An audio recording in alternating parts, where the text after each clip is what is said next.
দেশের উত্তর ও মধ্যাঞ্চলে বন্যা পরিস্থিতির আরও উন্নতি হয়েছে। নদ নদীর পানি কমায় ভেসে উঠছে ক্ষয়ক্ষতির চিত্র। তবে বানভাসীদের দুর্ভোগ কমেনি।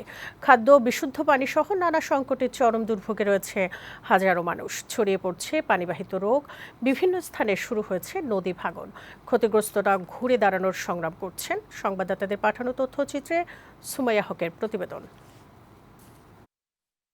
দেশের উত্তর ও মধ্যাঞ্চলে বন্যা পরিস্থিতি দিন দিন উন্নতির দিকে। বন্যা কবলিত এলাকা থেকে পানি নামতে শুরু করায় দৃশ্যমান হচ্ছে ক্ষতচিহ্ন। গেল 2 দিনে গাইবান্ধার সবগুলো নদীর পানি কমেছে।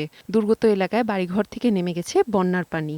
জেলা কৃষি সম্প্রসারণ অধিদপ্তরের তথ্য মতে বন্যায় জেলার 4 উপজেলায় ধানের বীজতলা, পাট, বাদাম, মরিচ সহ বিভিন্ন সবজি ক্ষেতের ক্ষতি হয়েছে, যার আর্থিক পরিমাণ প্রায় 71 কোটি টাকা। বন্যার পানিতে ভেসে গেছে প্রায় 6 কোটি টাকার মাছ। হবিগঞ্জে খোয়াই নদীর পানি কমেছে, তবে কুশিয়ারা নদীর পানি এখনও বিপদসীমার উপর দিয়ে বইছে। দুর্ভোগে নিম্নাঞ্চলের পানিবন্দী মানুষ। দেখা দিয়েছে বিশুদ্ধ পানি ও খাবার সংকট। মৎস্য বিভাগের তথ্য মতে জেলায় 365টি পুকুর ও দিঘির 2,95,00,000 টাকার মাছ ভেসে গেছে। মৌলভীবাজারের নিম্নাঞ্চলে এখনও বাড়িঘর, ফসলি জমি বন্যার পানিতে প্লাবিত রয়েছে। কুড়িগ্রামে নদ নদীর পানি কমলেও কমছে না মানুষের দুর্ভোগ। জেলার নিম্নাঞ্চলে এখনও পানিবন্দী হয়ে আছে হাজারো মানুষ। বন্যা কবলিত এলাকায় দেখা দিয়েছে পানিবাহিত রোগ ও জ্বালানি সংকট।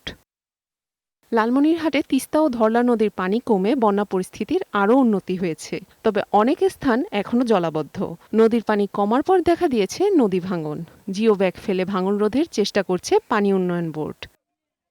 সিরাজগঞ্জে যমুনার পানি কমলেও দুর্ভোগ বেড়েছে মানুষের। কাদামাটি ও বানের জলে নষ্ট হওয়া ঘরবাড়ি ঠিক করতে হিমশিম খেতে হচ্ছে ক্ষতিগ্রস্তদের।